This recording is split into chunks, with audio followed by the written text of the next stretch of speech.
Hai semuanya, assalamualaikum warahmatullahi wabarakatuh. Ketemu lagi sama aku Hanifah. Apa kabar guys? Semoga kalian selalu sehat, baik-baik aja kayak biasa. Dan untuk kalian yang baru pertama kali nonton video aku, jangan lupa di like video ini ya kalau kalian suka, dan subscribe juga channel aku biar nggak ketinggalan video-video barunya. Hari ini aku mau membahas kasus penculikan yang akhirnya bisa terungkap setelah 50 tahun lamanya guys. Dan itu pun tanpa bantuan penegak hukum.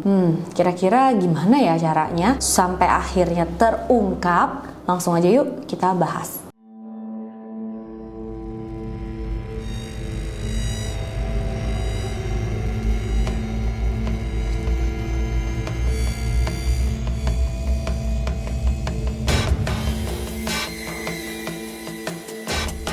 Oke guys, kasus kali ini dialami oleh pasangan bernama Alta Apantenco dan Jeffrey Highsmith. Pasangan ini bertemu pada tahun 1960-an, mereka dikenalin sama salah satu teman, dan setelah ketemu mereka ngerasa cocok, menjalin hubungan, sampai akhirnya mereka memutuskan untuk menikah di tahun 1968. Tapi ternyata pada saat mereka menikah itu masih muda-muda banget. Alta baru 19 tahun, Jeffrey baru 18 tahun. Setelah menikah itu mereka tinggal di Fort Worth, Texas, dan gak lama habis menikah Alta hamil, melahirkan seorang anak perempuan yang mereka beri nama Melissa Highsmith. Nah, setelah anak pertama mereka lahir, pasangan ini pun memutuskan untuk pindah ke kota lain, yaitu Southern Illinois, Amerika Serikat. Awal mereka nikah, hubungannya baik-baik aja, semua berjalan dengan lancar. Tapi mungkin karena memang mereka menikah di usia yang masih sangat muda, jadi masing-masing masih egonya tinggi, belum terlalu siap secara mental menghadapi kehidupan rumah tangga. Akhirnya mereka jadi sering banget berantem. Menurut Alta, Jeffrey ini orang yang egois, nggak setia karena dia tuh sempet kayak deket sama cewek lain. Tapi menurut Jeffrey, Altanya yang karena cuek banget, nggak perhatian, nggak pengertian, jadi ya sama-sama menyalahkan lah. Sampai akhirnya masalah dalam rumah tangga mereka itu semakin buruk, mereka pun memutuskan untuk berpisah. Setelah mereka bercerai, Alta minta dijemput sama salah satu kakaknya untuk pindah lagi ke Fort Worth, Texas bersama Melissa. Jadi anak mereka itu ya ikut dengan Alta. Di sana Alta numpang tinggal di rumah kakaknya. Untung kakak iparnya tuh baik, ngizinin dia tinggal di sana. Karena kan saat itu Alta udah nggak sendiri juga, udah punya anak bayi juga. Sedikit background tentang Alta nih ya teman-teman, dia berasal dari keluarga besar. Jadi dia itu 12 bersaudara. Wow, banyak ya. Dan 6 di antara 12 anak itu harus diserahkan ke panti asuhan karena saat itu ekonomi keluarga Alta nggak memungkinkan untuk merawat semua ke-12 anaknya itu. Dan 6 anak yang diserahkan ke panti asuhan, salah satunya adalah Alta. Dia dari kecil tinggal di panti asuhan, jadi memang dia tuh nggak pernah merasakan kasih sayang seorang ibu. Dan setelah dia menjadi ibu pun dia agak kebingungan ya, harus kayak gimana ke anaknya, karena dia yang nggak pernah merasakan, nggak pernah tahu kasih sayang seorang ibu ke anak itu seperti apa sih. Jadi dia agak kebingungan lah teman-teman. Apalagi saat itu Alta menjadi ibu muda, dia harus berpisah sama suaminya, pastinya keadaan dia saat itu sangat terpuruk. Untung kakak sama kakak iparnya tuh mau menerima. Tapi memang Alta nggak tinggal lama-lama ya, nggak enak dia katanya numpang terlalu lama sama kakaknya. Dia nggak mau terus merepotkan. Nah, Alta nih ada komunikasi dengan salah satu temannya dulu pas di panti asuhan bernama Carol. Ternyata Carol itu mengalami hal yang sama dengan Alta. Dia juga menikah, punya anak, tapi habis itu dia pisah sama suaminya. Dia menjadi ibu tunggal untuk anaknya. Nah, Carol itu tinggal di sebuah apartemen berdua doang nih sama anaknya. Carol pun nawarin ke Alta, ya udah Alta kalau gitu kamu tinggal aja bareng sama aku. Nanti kita bisa saling bantu, kita saling support. Anak kita juga jadi ada temen untuk main. Bahkan Carol bilang sama Alta, nanti kamu juga aku bantu deh untuk cari pekerjaan. Wah, Alta ngerasa kayak ini kayaknya jalan terbaik nih. Akhirnya Alta pindah dari rumah kakaknya, dia tinggal bersama Carol. Dan benar aja setelah Alta pindah ke sana, Alta mendapatkan pekerjaan, dicariin kerja sama Carol. Alta pun bekerja sebagai pembersih di salah satu gereja dekat sana, dan Alta seneng banget bisa dapat pekerjaan ini karena dia memang butuh banget nafkah untuk dia dan anaknya, untuk Melissa. Cuma ya ternyata punya anak bayi sambil bekerja gitu nggak mudah karena Alta harus mencari seseorang nih untuk jaga anaknya. Nggak mungkin ya anaknya ditinggal sama Carol terus, karena kan Carol juga ada pekerjaan, dia juga punya anak. Apalagi umur Umur Melissa saat itu baru 22 bulan. Dengan sangat terpaksa Alta pun mencari seorang babysitter. Dan pada zaman dulu itu, menurut Alta, nyari babysitter ya nggak segampang sekarang. Kalau sekarang kan bisa kita cari di online, di agen-agen penyalur, tapi waktu dulu nggak ada kayak gitu. Akhirnya Alta pasang iklan di radio, di koran untuk mencari babysitter, dan ternyata ada nih yang menghubungi dia dan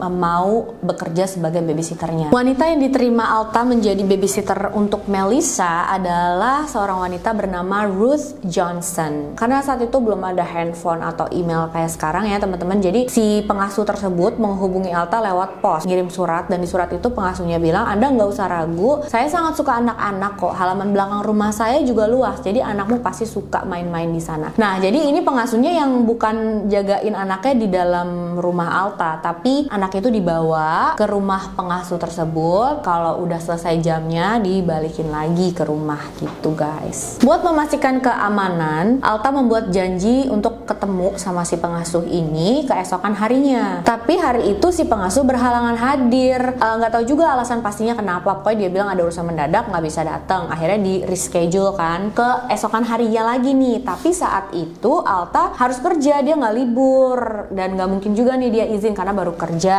Dia udah izin kan nanti takutnya dia dipecat. Dia takut banget deh karena dia butuh banget pekerjaan ini untuk dia dan juga anaknya. Akhirnya Alta pun titip pesan ke Carol. Carol, besok kalau misalkan ada seorang wanita yang datang mau mengambil Melissa, itu adalah pengasuh baru yang aku pekerjakan, namanya Ruth. Kamu tolong ya siapin Melissa untuk dibawa sama dia. Aku juga gak ngerti ya. Sebenarnya ini sih menurut aku iya lumayan beresiko banget. Tapi mungkin saat itu ya kita kan nggak tahu keadaannya kayak gimana. Mungkin Alta udah kepepet banget dan dia bingung harus gimana lagi ya. Akhirnya dia oke lah nggak apa-apa kali ya, aman nih. Tepatnya di tanggal 23 Agustus tahun 1971, pengasuh baru untuk Melissa itu datang ke apartemen tempat Carol dan Alta tinggal. Dan pada saat dia datang, dia mau mengambil Melissa kan, disiapin lah sama Carol Melissanya dan diberikan ke pengasuh itu. Pengasuh tersebut juga sempet nawarin ke Carol, ibu anaknya mau dijaga juga nggak sama saya? Bisa kok, masih bisa nih, kalau mau dijaga saya bawa juga, nanti sore saya balikin lagi barengan sama Melissa. Tapi Carol bilang, oh enggak deh, saya lagi nggak butuh banget, nanti deh kalau saya butuh. Pengasuhnya membawa Melissa hari itu sekitar jam setengah 8 pagi dan harusnya dikembalikan ke rumah itu sore, sekitar jam 4, jam 5 sore. Tapi hari itu sampai Alta pulang kerja di malam hari, Melissa masih belum juga dikembalikan ke rumah sama pengasuh tersebut. Perasaan Alta saat itu udah bener khawatir dan hancur banget. Dia udah feeling banget kalau terjadi sesuatu nih sama anaknya karena belum dibalikin juga kan sampai malam. Dan Alta bingung harus cari pengasuhnya ini kemana, harus cari anaknya kemana, karena seperti yang aku bilang dia hubungin lewat pos dan saat itu ya belum ada handphone, jadi nggak bisa cari tahu dari nomor handphonenya, nggak bisa dihubungin. Bahkan Alta juga kan belum tahu asal usul pengasuh ini dari mana, jadi mau nyamperin kemana, mau nyari kemana, dia udah bingung banget. Akhirnya Alta melaporkan hal ini ke polisi, tapi polisi itu nggak bisa bertindak dan mendaftarkan Melissa ke daftar orang hilang sebelum 24 jam, jadi mereka belum bisa mencari itu. Setelah 24 jam barulah polisi dan tim FBI mulai mencari Melissa dan membuat poster orang hilang. Pertama-tama polisi juga menginterogasi orang-orang terdekat Melissa, termasuk Alta, termasuk Carol. Menurut pernyataan Carol, saat itu pengasuhnya berpakaian rapi, tertutup, pakai sarung tangan putih panjang dan topi. Carol juga sempat cerita nih ke polisi kalau pengasuh tersebut sempat menawarkan dia untuk mengasuh anaknya juga, tapi Carol menolak. Untung aja ya teman-teman, kalau nggak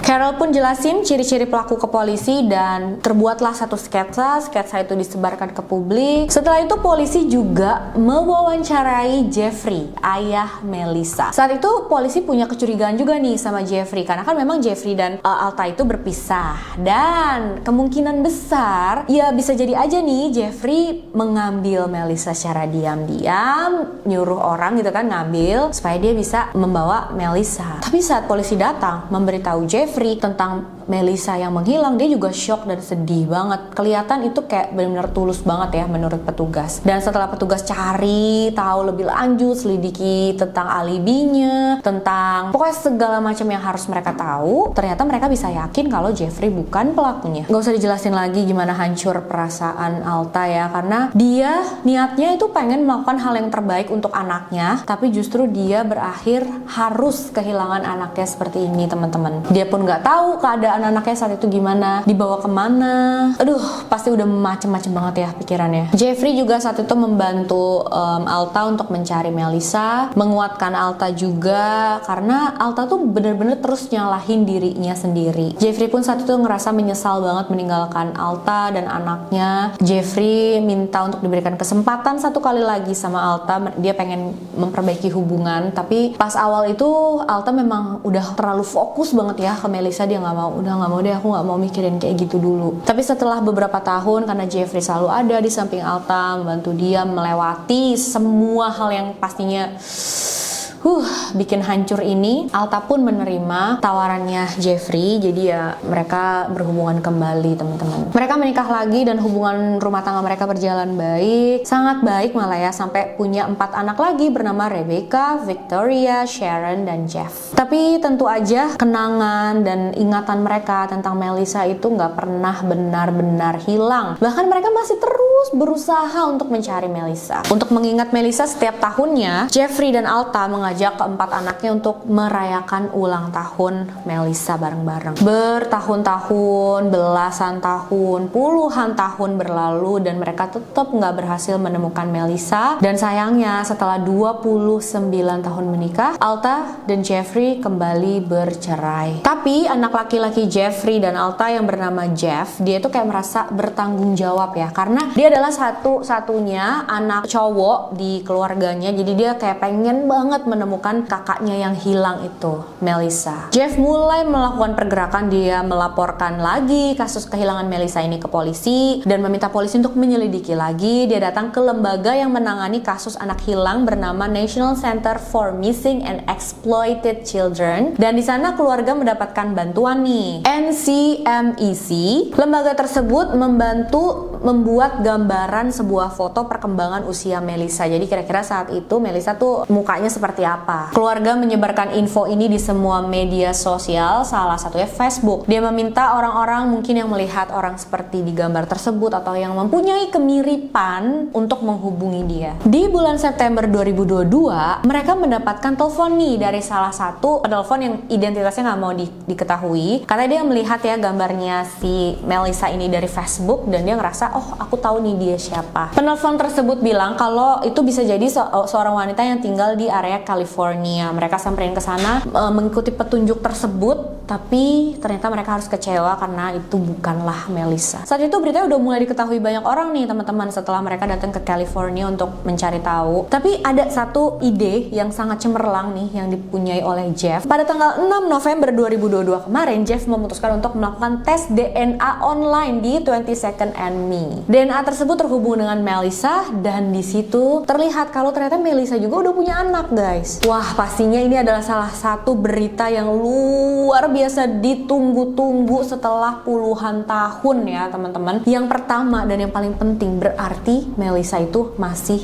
hidup. Dan yang kedua, Alta juga senang banget kalau ternyata dia udah punya cucu. Mereka berhasil mendapatkan kontak anak Melissa dan mereka bisa tahu saat itu Melissa namanya sudah berubah ya, bukan Melissa tapi Melanie Brown. Awal-awal dikasih tahu ya pastinya Melanie ini nggak percaya. Dia malah mengiranya Jeff itu mau melakukan sebuah penipuan gitu ke dia, guys. Tapi di situ Jeff berhasil meyakinkan Melanie untuk melakukan tes DNA dan ternyata benar mereka itu memang keluarga. Mereka bertemu secara langsung pada tanggal 26 November 2022 kemarin. Kebahagiaan pun ya terlihat banget ya di mata mereka, apalagi untuk Alta dan Jeff akhirnya bisa menemukan anaknya yang hilang yang udah mereka cari selama puluhan tahun. Untuk lebih memastikan, mereka melakukan beberapa tes lagi. Yang pertama tes DNA lagi, diulang lagi gitu ya, supaya benar-benar yakin dan hasilnya sama, memang benar itu Melissa. Dan yang kedua, ibunya yaitu Alta mencari tanda lahir Melissa yang dia inget banget dan ternyata ada. Melanie Brown mempunyai tanda lahir itu. Jadi bisa dipastikan lah kalau Melanie Brown itu adalah Melissa. Jadi memang Melanie itu nggak tahu kalau dia pada saat kecil sempat diculik. Jadi ternyata Melissa itu dijual sama si penculik ke satu keluarga yang nggak punya anak. Dibeli ya Melissa ini, dan Melissa nggak tahu. Dia taunya ya dia diadopsi, tapi nggak tahu kalau dia korban penculikan. Melissa bilang hidupnya itu kurang baik ya teman-teman, karena dia berasal dari keluarga yang kurang baik. Orang tuanya selalu bertengkar yang menyebabkan dampak negatif juga dalam kehidupannya. Bahkan karena kehidupannya itu, Melissa sempat kabur dari rumah pas umur 15 tahun untuk mencari kehidupan yang lebih baik. Rumit banget kehidupannya sampai akhirnya dia dipertemukan oleh suaminya. Dia menikah, punya anak, dan hidupnya mulai membaik tuh teman-teman. Dan yang bikin kagetnya lagi, bikin mereka semua kaget, karena ternyata Melissa itu tinggalnya nggak jauh dari rumah Alta. Bahkan di satu kota yang sama. Melissa tuh tinggal di Fort Worth juga, Texas. Cuma sekitar 20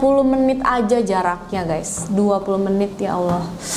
Setelah dicari puluhan tahun, ternyata ya ada di sekitar situ juga. Melissa bilang dia mau merubah namanya menjadi Melissa Highsmith karena memang menurut dia itu adalah nama aslinya, dan dia juga mau menikah lagi nih, ulang gitu loh. Apa maksudnya menikah ulang? Diadakan resepsi ulang dengan suaminya, dan dia pengen diantarkan di altar itu oleh ayahnya, disaksikan oleh ibunya, oleh keluarganya, adik-adiknya. Kita doain aja ya, semoga Melissa tuh bisa mewujudkan keinginannya ini. Tapi satu yang masih menjadi misteri dan belum terpecahkan nih teman-teman, siapa pelaku penculikannya Melissa guys? Karena sampai sekarang memang penegak hukum nggak berhasil menemukan penculiknya itu. Ditanya ke orang tua angkat yang mengadopsi Melissa, mereka bilang mereka itu membeli Melissa dari seseorang yang mereka temui di sebuah bar seharga $500.